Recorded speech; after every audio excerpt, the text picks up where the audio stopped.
ইতিহাসে এমন কিছু যুদ্ধ আছে জানেন, যা শুধু তলোয়ারের জোরে জেতা যায় না। বদরের যুদ্ধ ছিল ঠিক তেমনই এক অবিশ্বাস্য ঘটনা। একবার ভাবুন তো, একদিকে হাতে গোনা কয়েকজন যোদ্ধা আর অন্যদিকে এক বিশাল সুসজ্জিত বাহিনী। তবুও যুদ্ধের ফলাফলটা ছিল একদম অবাক করার মতো। তো কিভাবে এই অসম্ভব সম্ভব হলো? চলুন সেই ঐশী বিজয়ের রহস্যটা একটু খুঁজে দেখি। যুদ্ধের ময়দানে দুই পক্ষের শক্তির পার্থক্যটা একবার দেখুন। একদিকে মাত্র ৩১৩ জন মুসলিম, যাদের অনেকের কাছে হয়তো ঠিকঠাক বর্ম বা অস্ত্রই ছিল না, আর তাদের বিপরীতে কারা? প্রায় ১,০০০ প্রশিক্ষিত কুরাইশ সৈন্যের এক বিশাল বাহিনী। মানে শুধু সংখ্যায় নয়, অস্ত্রেও এই লড়াইটা ছিল একেবারে অসম। তাহলে প্রশ্নটা তো এখানেই, তাই না? এমন একটা অসম যুদ্ধে জয় পাওয়াটা কিভাবে সম্ভব হলো?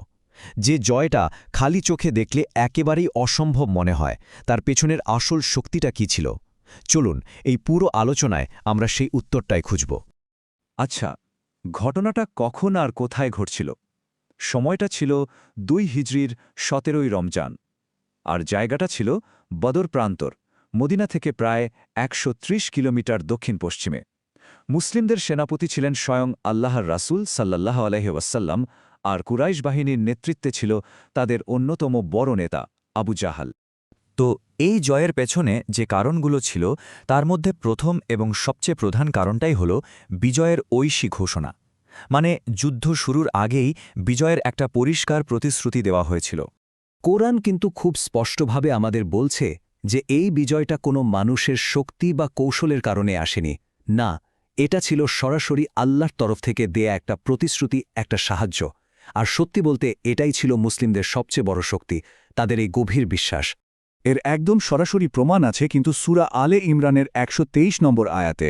আল্লাহ নিজেই বলছেন, আর আল্লাহ তো বদরের যুদ্ধে তোমাদের সাহায্য করেছিলেন, অথচ তোমরা ছিলে হীনবল। খেয়াল করে দেখুন, আল্লাহ নিজেই নিশ্চিত করছেন যে সাহায্যটা তার পক্ষ থেকেই এসেছিল, কারণ মুসলিমদের নিজেদের শক্তি তো খুবই সীমিত ছিল। আচ্ছা, প্রতিশ্রুতি তো ছিল, কিন্তু এই সাহায্যটা ঠিক কিভাবে এসেছিল? এখানেই চলে আসে অদৃশ্য এক শক্তির কথা, যা খালি চোখে দেখা যাচ্ছিল না। ১,০০০। এটা কিন্তু শুধু একটা সংখ্যা নয়, এটা ছিল সেই অদৃশ্য সাহায্যের প্রতীক, এক বিশাল আসমানি বাহিনী। এই সাহায্যের ধরনটা কেমন ছিল সেটা আল্লাহ সূরা আনফালের ৯ নম্বর আয়াতে একদম পরিষ্কার করে দিয়েছেন।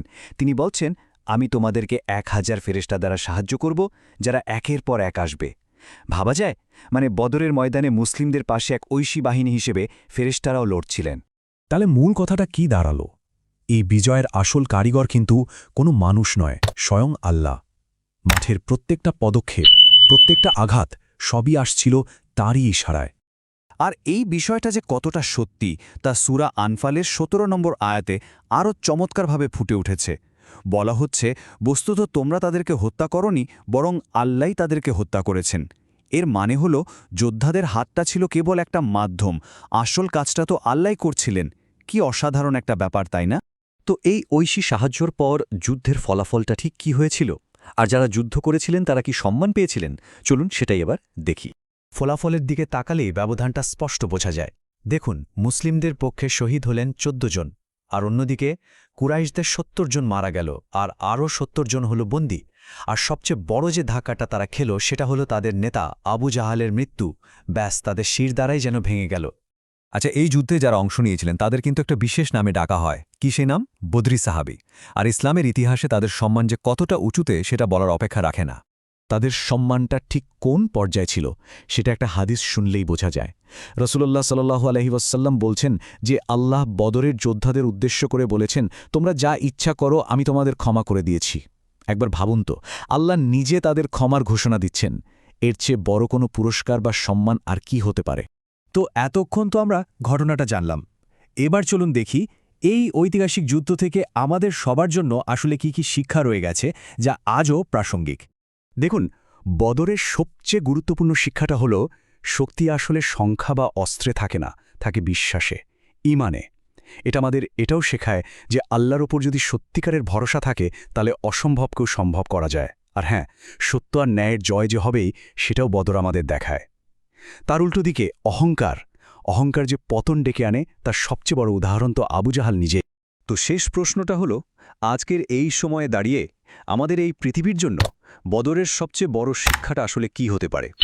এই প্রশ্নটা কিন্তু আমাদের সবার জন্য একটু ভেবে দেখার মতো।